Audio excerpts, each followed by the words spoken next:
Hey guys, this is Preeti. Welcome back to my channel. Guys, आज हम बात करने वाले हैं एक ब्रिटिश हॉरर मूवी के बारे में जिसका नाम है एस्ट्रेंज्ड। यह फिल्म 2015 में रिलीज हुई थी, डायरेक्टेड बाय एडम लेविन्स। IMDb पर इस फिल्म का रेटिंग है 5.4 आउट ऑफ 10 और 75% गूगल यूजर ने इसे लाइक किया है। ये कहानी शुरू होती है एक यंग कपल के साथ जो ब्राजील के रास्तों पर स्पीड ड्राइविंग का मजा उठा रहे थे।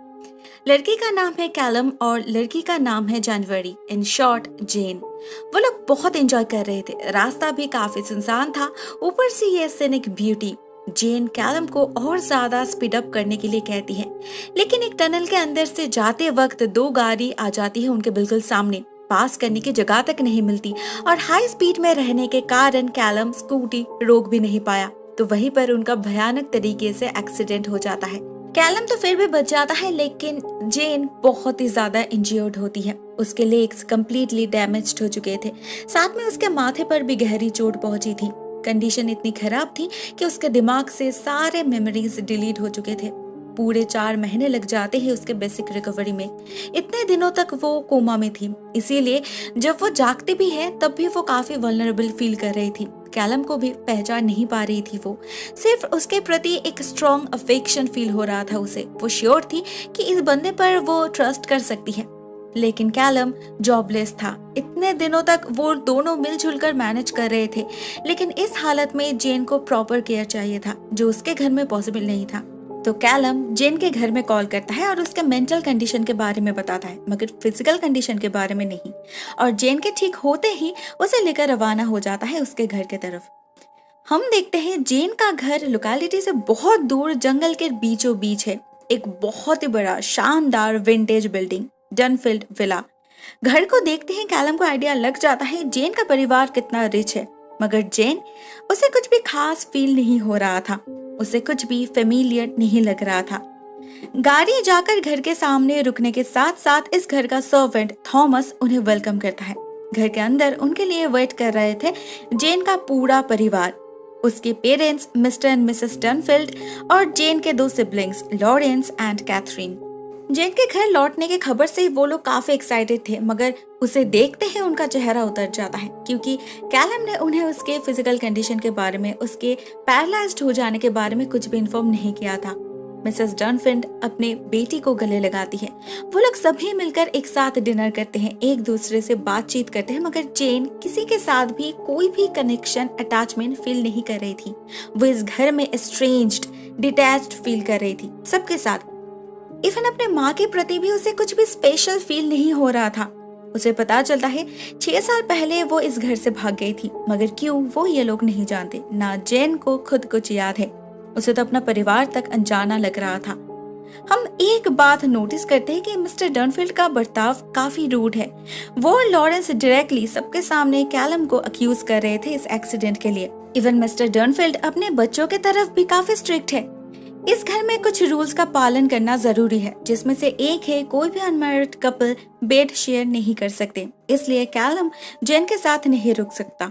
उसके लिए गेस्ट रूम रेडी किया जाता है, लेकिन जब थॉमस उसे लेकर उस रूम तक जा पहुंचता है, कैलम को पता चलता है इस घर में गेस्ट को जमीन पर ही सोना पड़ता है, क्योंकि ये तो एक पुराना सा टूटा फूटा कमरा है जो शायद सर्वेंट्स क्वार्टर है।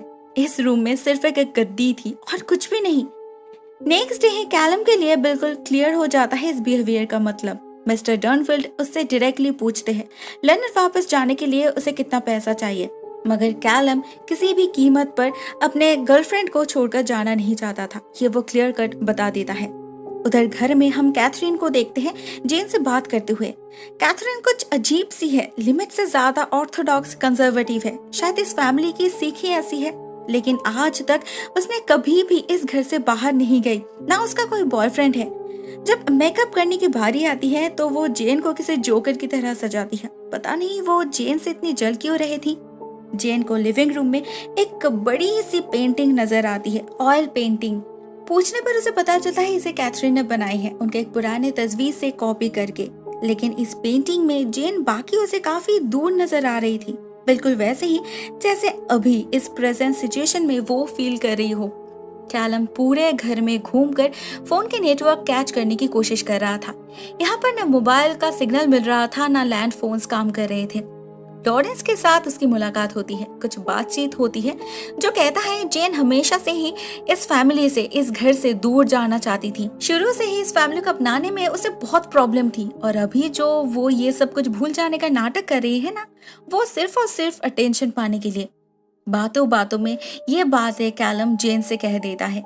ऑलरेडी एमनेशिया के कारण जेन बहुत ही ज्यादा पजल्ड फील कर रही थी, ऊपर से ऐसी बातें, उसे लग रहा था कैलम भी उसे ही कोस रहा है। तो इस बात पर उन दोनों का झगड़ा हो जाता है और कैलम घर से निकल जाता है। जब पूरा एक दिन जेन उसे देख नहीं पाती तो वो बाकियों से पूछने लगती है कि कैलम कहाँ है। तब उसे पता चलता है कि कैलम लंदन वापस जा चुका है। बदले में उसे बहुत सारा पैसा मिला है उसके पापा से।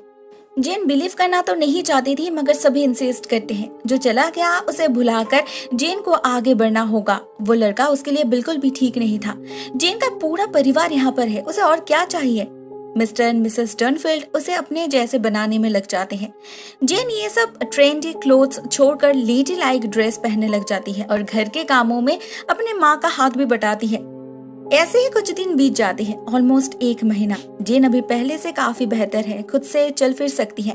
वो पूरी कोशिश कर रही है इस घर में इन लोगों के साथ कंफर्टेबल फील करने की, मगर पता नहीं क्यों उसे कुछ ठीक नहीं लग रहा। मिसेस डनफील्ड उसे बहुत पैम्पर करती है, बहुत प्यार करती है उससे। मिस्टर डनफील्ड स्ट्रिक्ट तो है लेकिन जेन के प्रति सिंपैथेटिक भी है। कैथरीन भी ठीक ठाक ही है, सिर्फ लॉरेंस वो बिल्कुल भी ठीक नहीं। उसका नजरिया गंदा है। वो जेन को गलत तरीके से छूने की कोशिश करता है। क्या कोई भाई अपने बहन के साथ ऐसा कर सकता है? इतने दिन हो गए मगर अभी तक जेन को कुछ भी याद नहीं आया। हाँ, कुछ ग्लिम्सेस उसे जरूर दिखती है मगर उनका कुछ मतलब नहीं बनता। उसके माँ को उसकी फेवरेट कलर तक पता नहीं। ऐसा कैसे हो सकता है? जेन को कैलम से बात भी करनी थी क्योंकि जिस कैलम को वो जानती थी वो ऐसे उसे छोड़कर भाग नहीं सकता।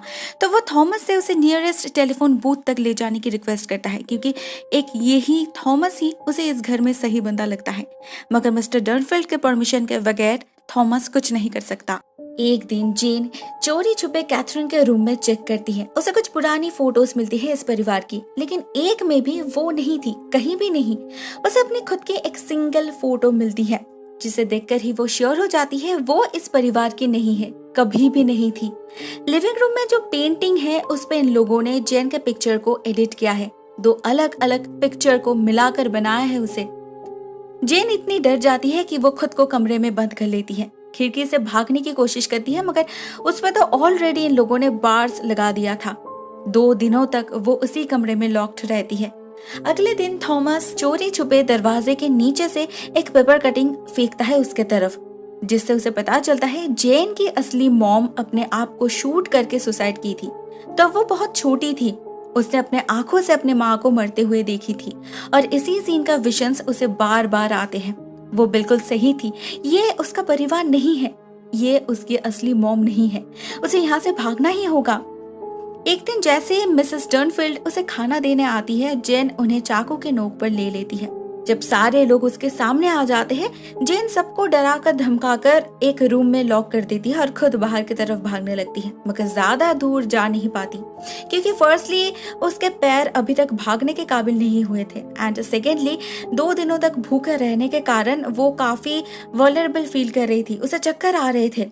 उसे अपने सामने जंगल के अंदर कुछ राख दिखता है जिसमें कैलम के कपड़े थे और उसके बिल्कुल सामने ही थी उसकी कब्र। मतलब जेन का शक बिल्कुल सही था, वो कहीं नहीं गया, इन लोगों ने उसका खून कर दिया है। इसी बीच लॉरेंस उसे सिडेटिव से इंजेक्ट करके बेहोश कर देता है। जब उसका सेंस लौटता है तब वो फिर से उसी घर में खुद को पाती है। मिस्टर डनफील्ड उसे उसी वक्त मारना चाहते थे मगर उनके पत्नी उसे रोक लेती है। God knows why. सजा के तौर पे उसे बेसमेंट में लॉक कर दिया जाता है। सबके सामने मिस्टर डनफील्ड, जो अभी तक खुद को उसका पिता कह रहे थे, वो उसका रेप करता है। धीरे धीरे सबका असली चेहरा बाहर निकलने लगता है। मिसेस डनफील्ड उसे समझाती है कि कभी कभी अपने भलाई के लिए ही कुछ सैक्रिफाइस करना पड़ता है। ये सच है, अभी तक वो इस परिवार की नहीं है मगर कुछ ही दिनों में वो बनने वाली है। क्योंकि लगातार रेप करने की वजह से जेन प्रेग्नेंट हो पड़ी है अपने पिता से, आई मीन सो कॉल्ड पिता से। उसे दिन का मैक्सिमम समय उस अंधेरे बेसमेंट में बिताना पड़ता है। जब वो ऊपर आती भी है तो उसके हाथ बंधे हुए होते हैं। वो खाना नहीं खाती, उसे रेस्ट नहीं मिलता, वो ठीक तरह से सो नहीं पाती, उसे जुकाम भी है और मिसेस डर्नफील्ड को छोड़कर बाकी सब उस पर टॉर्चर भी किया करते हैं। उसकी सेहत पर इसका असर पड़ रहा है, वो काफी वीक हो चुकी है। इस सबके बीच उसकी मॉम जेन को इतने पैम्पर कर रही है देखकर कैथरीन सहन नहीं कर पा रही थी। वो आउट ऑफ जेलसी जेन के मेकअप करते वक्त उसके आईलैशेस खींच लेती है। उसे इसकी सजा भी मिलती है और जेन को समझ आता है कि अगर इन लोगों से उसे बचना है, जिंदा रहना है, तो उसे टैक्टिस अप्लाई करनी पड़ेगी, जो वो करती भी है। वो मिस्टर एंड मिसेस डर्नफील्ड से बहुत पोलाइटली रिक्वेस्ट करती है उसे फिर से अपने रूम में जगह देने के लिए। उसका यह तरीका काम कर जाता है। एक दिन थॉमस उसे कहता है ये लोग असल में उनके घर के सर्वेंट्स है, ग्राउंड लेवल का। उसके पिता को इन लोगों ने मार डाला और अभी ये लोग उनके बेटी जेन से बदला ले रहे हैं। मगर जेन समझ नहीं पाती उसके पिता ने आखिर किया गया था और किस चीज का बदला। कुछ दिन बाद जब वो थोड़ा सा स्ट्रॉन्ग फील करती है, एक रात घर से भागने की कोशिश करती है वो, लेकिन जाने से पहले वो इस घर को जलाने की कोशिश भी करती है। मगर मिस्टर डर्नफील्ड उसे पकड़ लेते हैं। उस हेविली प्रेग्नेंट हालत में भी उसकी अच्छी खासी पिटाई होती है और बाद में उसे बालों से खींचकर ऊपर से नीचे ले जाकर फिर से उसी बेसमेंट में लॉक कर देते हैं। फिर से वही सारे टॉर्चर्स शुरू हो जाते हैं। थॉमस उसे सहन नहीं कर पा रहा था। वो भी इस घर का सर्वेंट ही था, लेकिन वो अपने मालिक के प्रति, उनके परिवार के प्रति लॉयल था। एंड मोस्ट इम्पोर्टेंटली वो एक ह्यूमन है, इनकी तरह इनह्यूमन नहीं। वो मौका ढूंढने लगता है और एक दिन उसे फॉर्चुनेटली ऐसा मौका मिल भी जाता है। उस दिन कैथरीन अकेली गई थी बेसमेंट में दूध लेकर जेन के लिए। थॉमस उसे चाकू से स्टैब करके उसकी जान ले लेता है और जेन को आजाद कर देता है। इसी सीन में रिवील होता है इस फिल्म का असली क्लाइमैक्स।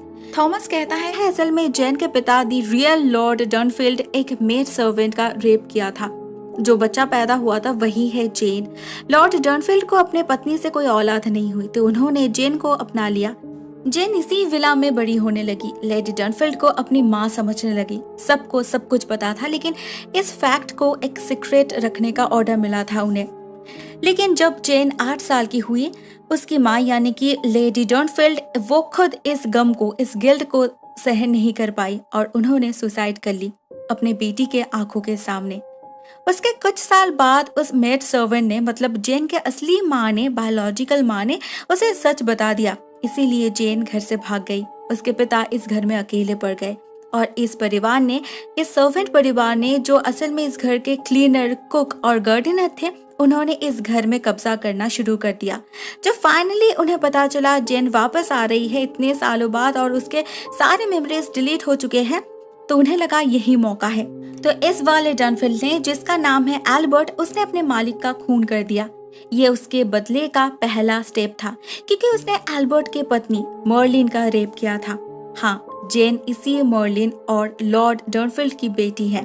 इसीलिए शायद सिर्फ मर्लिन के मन में जेन के प्रति सच्चा प्यार था और इसीलिए एल्बर्ट चाहकर भी उसे मार नहीं पाया। जेन एक्चुअल में तो लो क्लास बॉर्न थी, इसीलिए एल्बर्ट उसे फिर से इसी परिवार में शामिल करना चाहता था, इतना डेस्परेटली, जिससे वो खुद भी लो क्लास हो जाए। कहीं ना कहीं मर्लिन भी शायद यही चाहती थी। वो जेन को अपने पास रखना चाहती थी इस परिवार में, इसीलिए वो सब कुछ चुपचाप देखती रही। थॉमस को इन लोगों ने इतने दिनों से डरा कर धमका कर यहाँ पर रोक रखा था। वो पहले इनका बॉस हुआ करता था, अभी वो उनके लिए काम कर रहा है, करने पे मजबूर हो चुका है। मगर और नहीं, वो जेन को लेकर भागने की डिसाइड कर चुका है। लेकिन जेन राजी नहीं होती। ये परिवार उसका नहीं है शायद, लेकिन ये घर उसका है। इन लोगों ने इतने दिनों से जो टॉर्चर उस पर किया है, कैलम को मार डाला है, इसका बदला तो उसे लेना ही होगा। तो वो थॉमस से गन लेकर घर के अंदर जाती है, पहले लॉरेंस को और उसके बाद अपने सो कॉल्ड डैड कम रेपिस्ट को गोली मारकर खून कर देती है। फाइनली आती है मर्लिन की बारी, वो जिनकी अपनी माँ थी। आज तक वो ही सिर्फ उससे प्यार से बिहेव करती थी, मगर आज तक सारे टॉर्चर्स भी उसके सामने ही हुए हैं। तब तो वो चुप थी। आज जो कुछ भी हो रहा है वो बहुत पहले से मर्लिन गेस कर पा रही थी। जेन ने उसके हस्बैंड और बेटे को मार दिया, वो भी उसे पता है, लेकिन उसने भागने की कोशिश बिल्कुल भी नहीं की। उसका पूरा परिवार खत्म हो चुका था। वो जीकर क्या करेगी? साथ में मन ही मन उसे भी पता है कि वो गुनहगार है। तो जब जेन उसके सामने बंदूक रख देती है तो मर्लिन उसे ना मारकर खुद ही सुसाइड कर लेती है। हम थॉमस को गाड़ी लेकर भागते हुए देखते हैं और जेन को देखते हैं इस घर के सामने बैठे हुए। अभी से वो यहीं पर रहने वाली है, अपने घर में। The end. Guys, personally I really liked this film. Final twist amazing है। हाँ, कहानी काफी स्लो बर्निंग है, लेकिन एट लास्ट जो क्लाइमैक्स आता है वो पूरे इस स्लो पेस को जस्टिफाई कर देता है। आपको ये वीडियो कैसी लगी कमेंट सेक्शन में मुझे जरूर बताना। आज के लिए बस इतना ही दोस्तों। Thank you so much for watching this video. बहुत जल्द मिलते हैं एक और नए वीडियो के साथ। तब तक के लिए टेक केयर, टाटा।